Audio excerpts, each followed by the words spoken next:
Hi, my name is Gene Doherty, and I'm here to discuss my paper, Oliver Cromwell's Ireland, Ireland's Religious, Cultural, and Demographic Transformation.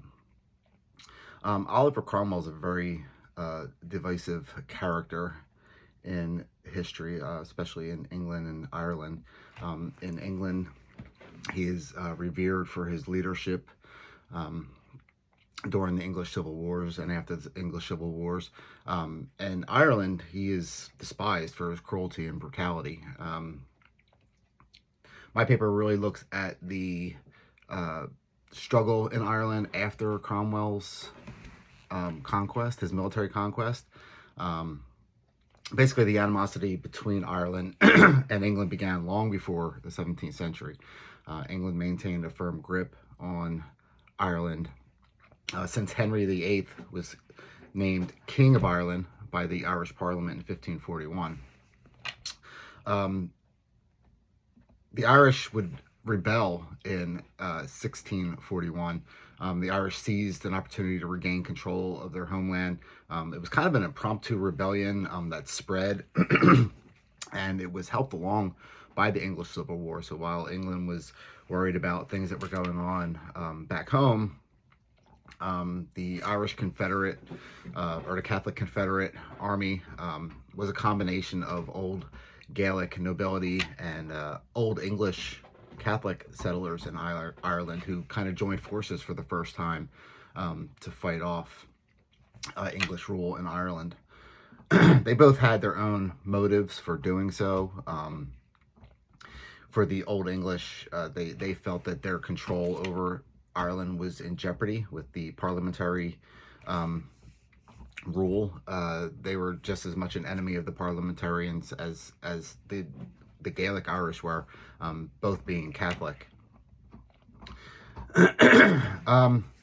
Cromwell's army used brutal tactics, committed many atrocities to squash the rebellion and regain control of the island.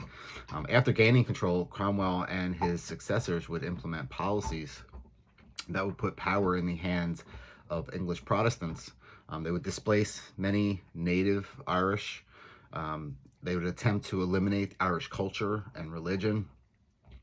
So what I really attempted to do was examine Cromwell's religious motives, his hostility towards Catholicism, and how his policies established Protestant rule in Ireland. I attempted to analyze the cultural and religious aspects of Cromwell's campaign, exploring the resilience of the Irish Catholic identity in the face of violent suppression and forced conversions. So just a little bit of background. The rebellion, the Irish Rebellion, was led by, like I said, Gaelic landowners, Phelim O'Neill, Philip McHugh, and Lord Conor Maguire. It started in the province of Ulster, which is in Northern Ireland, and it quickly spread. Early on, it was the Old English and the Gaelic nobility that were rebelling. As the English Civil War spread in the mid-1640s, they would be joined by royalists, English royalists who were fighting the parliamentarians, specifically the first Marquis of Ormond, James Butler, who was a royalist commander who would eventually side with the Catholic Confederation in fighting off the parliamentarians. The Cromwellian army, or the New Model Army as they would become known, is going to be a first of like a modern army, and they're really going to just overwhelm the combined forces in Ireland. They will very quickly move in and take some of the major port cities. They had already had control of Dublin. That was one of the places that the Irish Rebellion was not really able to gain control. So that will kind of open the door for Cromwell and his army, and they will, within 2 or 3 years, they will basically gain control of the full island. But it's after that control is gained that we're going to see a lot of the policies that will displace many Irish natives. We will see Irish natives pushed toward Connacht, which is a western province of Ireland.